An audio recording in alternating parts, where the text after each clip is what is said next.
Preconceitos, esse é o tema do programa de hoje. Estamos de volta para mais um bloco, terceiro, na discussão sobre o assunto. No Brasil, há ações afirmativas e políticas públicas para eliminar desigualdades sociais, étnicas, que estão historicamente coaguladas no imaginário dos nossos brasileiros, né, nativos. E com elas, com as ações, se busca garantir o tratamento de oportunidades, visando desigualar a desigualação para tentar buscar um pouco mais de igualdade. Então esse é o tema que, a partir dos livros, né, que foram trazidos, né, que cada um, digamos, possam falar um pouco para o nosso telespectador sobre como o direito vai tratar, como o direito pode ser um fator importante de mudança do preconceito. Pois é, aquela função transformadora do direito, né, e não só conservadora, que é uma discussão difícil, né? Mas eu penso que sim, que em alguns momentos nós traçamos a linha do inaceitável e já o papel de construção, eventualmente, é um pouco mais difícil, né? Nós estamos mais acostumados com o legislador negativo do que com o positivo, no ponto de vista do judiciário. Agora, eu penso que quando certos valores estão compartilhados de forma madura, né, e nós temos condições, o que me ocorre aqui a questão aquela aquele habeas famoso, que é de 2003, né, acho que é 82.424, que na verdade é aquele do Siegfried Ellwanger. O caso Ellwanger, o caso Ellwanger, que diz que o antissemitismo é crime de racismo e, portanto, imprescritível. E que afirma também que as liberdades públicas, inclusive a liberdade de expressão, não são absolutas. Bem, isso é uma boa decisão, me parece que, em princípio. Com base nela, por sua vez, o Ministério Público Federal, lá na Bahia, logo em seguida, entrou com uma ação contra o livro de Edir Macedo, aquele orixás, caboclos, deuses, etc., e tirou de circulação a obra. Bem, depois isso foi revertido, essa eliminação, o que seria uma censura. E aí, claro, aí seria censura. O caso Ellwanger, o Supremo acertou. Acertou. Porque racismo é crime. Racismo é crime. E com base nessa decisão, enfim, muitas vezes o Estado vai se arbitrar na disputa entre as religiões e ao mercado religioso, não no sentido só econômico, é claro. Bem, por outro lado, recentemente, para a gente não ir tão longe, recentemente, foi em março agora desse ano, o Ministério Público do Rio de Janeiro entrou com uma ação contra a Google para que retirasse do YouTube os vídeos aqueles em que pastores ou Eu escrevi sobre isso. Então, bem, aí no primeiro momento o juiz inclusive disse, por sua vez, respondendo, talvez acertando na decisão, mas errando o argumento, ele disse que as religiões afro-brasileiras não eram, o candomblé não eram religião. O que é o vício do preconceito que faz com que aquilo que não seja da maioria seja seita. A minha é religião, a dos outros é seita. Né? Então, hoje, por exemplo, nós temos uma trava numa discussão que é política, e eu sei que o Lênin também escreveu sobre isso, sobre outro aspecto, que foi a discussão. Bom, então discriminar por cor, por etnia, por sexo, nacionalidade é crime de discriminação, como está claro na lei. E se discute a possibilidade ou não de incluir a homofobia nessa criminalização. Mas essa é uma discussão política, porque o que se coloca aqui se tira do espaço de liberdade, enfim, ainda que seja extremamente discutível, um assunto difícil, polêmico, né? Mas certamente não é no tribunal que se pode resolver. Certamente, essa é a questão fundamental, essa é uma questão do legislador. Nós criamos um pouco hoje um imaginário, Drayton, um pouco que é preconceituoso. Vamos aproveitar.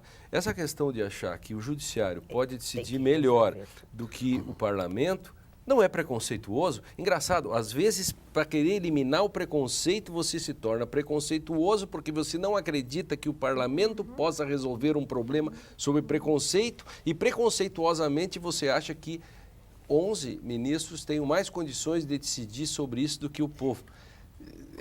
De novo aparece o preconceito. Né? Isso. Mas aí aparece também, eu acho que junto com isso, lado a lado, está uma outra questão, que é a questão da crença nas instituições. O parlamento brasileiro é muito desacreditado historicamente. O réu não se ajuda muito, tá certo? Exato. É verdade, eu também concordo. Mas, assim, historicamente ele é desacreditado. Ele vem, especialmente ao longo da República, é bastante. Mas também gradativamente desacreditado e, ao mesmo tempo, em vários momentos, o judiciário respondeu minimamente, pelo menos respondeu aquilo que era uma certa esperança deste grande grupo que queria tal decisão e não outra. E isto vai fazendo com que se mude, então nem tanto ao mar, nem tanto à terra, né? Mas você não acha que é preconceito, preconceito claro que sim. contra as instituições que tratam do povo? Certamente. Porque certamente. os alemães passaram por isso no caso da escola histórica, né? O direito feito pelos professores, quer dizer, coisa que vem do povo não é bom. E os próprios americanos, a democracia americana não tinha escravos e só quem tinha propriedade é que votava. Claro. Embora, Assim, paradoxalmente, os alemães dissessem que estavam percebendo que era o Volksgeist, que era o espírito do povo. Claro, Mas eles quem falavam em nome dizia dele. Quem dizia era a Os aristocracia. ilustrados que conseguiam perceber, claro, porque claro. o povo mesmo não se dava conta do que eles queriam. E acontece isso na história das ideias também, nós já falamos sobre isso em outras circunstâncias. O que essa postura, por exemplo, de Descartes ou do iluminismo fez? Ela quis eliminar os preconceitos, tudo que veio anteriormente, vamos dizer assim, começar de um ponto absoluto, de um ponto zero. E não se deu conta de que essa postura é uma postura preconceituosa. Também, ou seja, invalida. Porque o que me leva Grau a crer... zero. O grau zero. Tentar construir o grau zero. O que me leva a crer que tudo o que vem antes é ruim? Tem que ser descartado. Tem Sabe, quando eu comecei a minha tese sobre liberdade religiosa, eu disse com clareza, lá na primeira linha, eu preciso compatibilizar os direitos das minorias com o fato da maioria, porque ele existe, porque senão eu estou no vazio. Existe um fato de uma maioria cultural, religiosa, que não pode ser desconsiderado, porque não significa que ela pode passar por cima dos direitos das minorias. Claro, mas ela está aí, é um Mas fato. ela existe, ela é um pressuposto, né? E me parece que desconsiderar isso, de fato, E essa grande discussão, então, que vai ser fundamental, Drayton, para a virada nos anos do século XX da discussão sobre eliminar os preconceitos ou aproveitá-los e entendê-los como úteis, Como produtivos. E no que diz respeito à própria religiosidade, então, para ficar no tema, né? Positiva. Quando a modernidade, uma espécie de narrativa da modernidade, quis eliminar todo elemento religioso, ela jogou muita coisa fora da nossa tradição cultural, porque estruturalmente o Ocidente ele é profundamente marcado pela tradição religiosa. O Max Scheler, naquele livro espetacular, pequenininho, 100 páginas, A Posição do Ser Humano no Cosmos, ele diz: nós, querendo ou não querendo, nós somos gregos, somos judeus, somos cristãos e somos pessoas da ciência moderna. Não há como descartar toda essa tradição. E o problema do preconceito em relação à tradição, que é o que te interessa especialmente, né, Lênin? Porque tu recuperas a tradição, não a tradição pela tradição, mas a tradição por aquilo que ela tem de positivo. Porque, por exemplo, uma herança de 200 milhões de dólares é uma espécie de tradição que eu posso receber. E eu não vou dizer que é uma coisa ruim.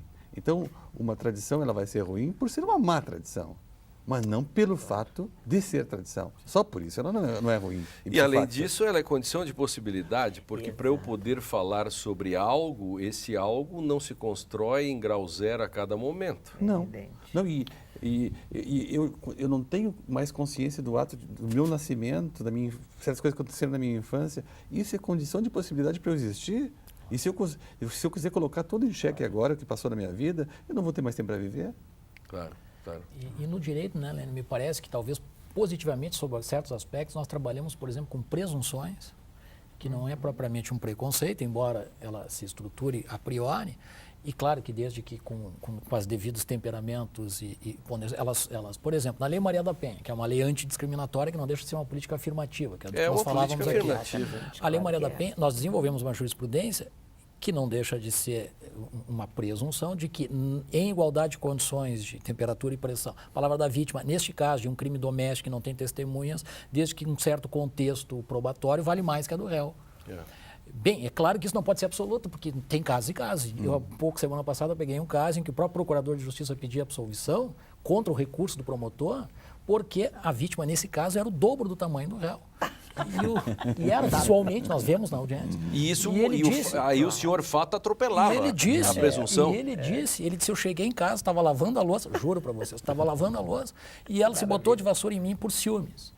E quem vê a cena, é muito plausível e verossímil o que ele está dizendo, que faz inverter a presunção. Aí, no caso, nem era o senhor fato, era a senhora fato, claro. que foi para cima da presunção e derrotou a presunção. Entretanto, a presunção tem sido um fator de arranjo sistêmico que tem nos servido para talvez 95% dos casos e serve.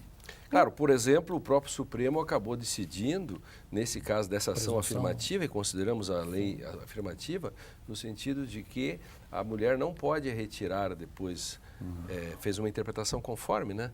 Dizendo que, porque ela, em tese, ela tiraria por pressão, então logo proíbe-se de retirar, porque é um modo de presunção de manter um certo equilíbrio nessa relação para poder punir o malfeitor, aí, o agressor. Né? O problema é absolutizar a presunção, mas que ela é uma grande ajuda, de fato é.